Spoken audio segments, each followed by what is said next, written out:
दिखाते हैं, पर जब गुरु होता है, जो शिक्षक होता है, वो पहली बार सिखाता है कि दुनिया का शिष्टाचार क्या होता है, दुनिया में कैसे व्यक्ति को जाना है, किस प्रकार से अपना काम करना है, कैसे समाज को साथ लेके चलना है।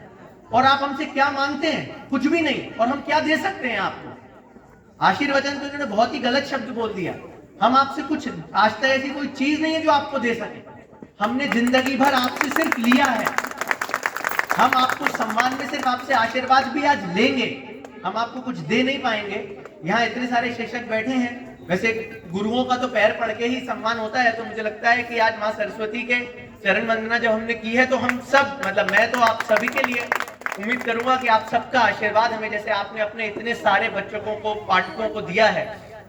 आज देश के हर कोने से, यदि हम बात करते हैं कि 2047 में एक विकसित राष्ट्र हमें बनाना है, तो यदि आप नहीं होंगे, यदि आप नींव नहीं करेंगे, तो कोई बिल्डिंग नहीं खड़ी होगी। आप वो नींव हो जो नींव बना रहे हो, वो कारीगर हो जो अपनी पीठ पे इस देश के भविष्य का बोझ लेके चल रहे हो। और शायद हम कभी इस चीज को एहसास नहीं कर पाते, आपको उतना बता नहीं पाते। एक शिक्षा से दूसरी में जाते हैं, दूसरी से स्कूल चेंज होता है, स्कूल चेंज से कॉलेज जाते हैं, कभी याद नहीं रहता। हमें याद है, हमारे एक ओझा सर हुआ करते थे, हमें पढ़ाते थे, बहुत गुस्सैल थे, बहुत डांटते थे, मतलब इतना पिटा हूं मैं उनसे कि कोई हद नहीं है। और बहुत पीटते थे, मतलब मुझे बहुत चिढ़ मचती थी कि यार ये बहुत ही गंदे आदमी है। मुझे लगता है उन्होंने नहीं पीटा होता, उन्होंने उस समय सही गलत का अंतर नहीं सिखाया होता, तो शायद आज जो कुरीतियां आ जाती हैं, कभी कभी व्यक्तित्व के अंदर जो गलतियां आ जाती हैं, वो शायद मेरे में भी आ जाती है।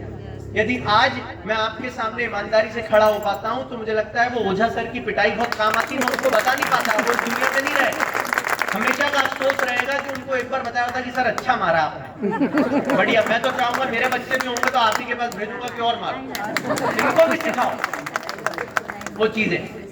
मतलब हमारे नाना जी खुद शिक्षक क्योंकि रहे प्राइमरी स्कूल में, आज मुझे लगता है 87 ईयर्स के हैं, आज भी किताब लिख रहे हैं। कल परसों ही बात हुई थी, तो बोले यार कि मेरी पिछली वाली किताब थी वो बच्चों के लिए, वो भी कि कैसे होना चाहिए भारत के बच्चे, कैसे बच्चों को पढ़ाया जाना चाहिए। और हम लोग को लगता था यार अब इतने आपने पूरा अपना जीवन अच्छा जी लिया, अब क्या जरूरत है, इतने सारे नए लोग हैं वो लिख रहे हैं। बट मुझे अब समझ में आता है कि उनके मन के अंदर की जो वो आस्था है, जो आस है कि नहीं यार मरते दम तक कुछ दे के जाना है, कि इस देश के बच्चों के लिए कुछ हो जाए।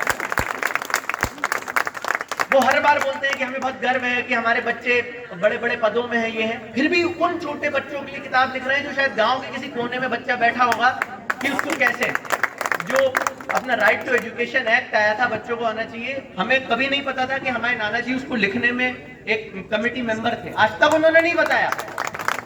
जब हमने उनकी किताबें पढ़ी तो उसमें मीटिंग से कुछ वर्णन है कि जब हम पहली बार मध्य प्रदेश में इसके ऊपर चर्चा शुरू हुई थी, अर्जुन सिंह जी थे, और जब इस पे चर्चा शुरू हुई थी तो कैसे वो जो एजुकेशन डिपार्टमेंट रहता है उसमें उनको नियुक्त किया गया था, कि फिर उन्होंने जो लिखा, और आज भी वो खुश नहीं है कि नहीं ये भी होना चाहिए, ये भी होना चाहिए, बच्चों की पढ़ाई में होना चाहिए। मुझे लगता है गुरु के अंदर ये जो भाव रहता है कि निरंतर अपने शिष्य को बेहतर से बेहतर देने का भाव, ये तो मुझे लगता है माँ के पास भी नहीं होगा।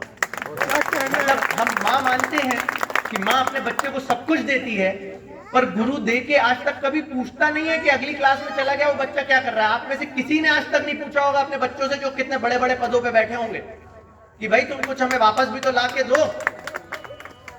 यदि आप मांगने लगे तो आपने जितना हमें दिया है, पूरे देश के बच्चे, देश के जो बच्चे हैं वो सब, हम सब कुछ भी न्यौछावर कर देंगे तो शायद आपकी शिक्षा के आगे नहीं जा पाएंगे। तो हम लोगों को तो, मुझे बहुत अफसोस है मैं थोड़ा सा लेट हो गया आने में, और इसलिए मैंने आग्रह किया था कि मैं जरूर आऊंगा।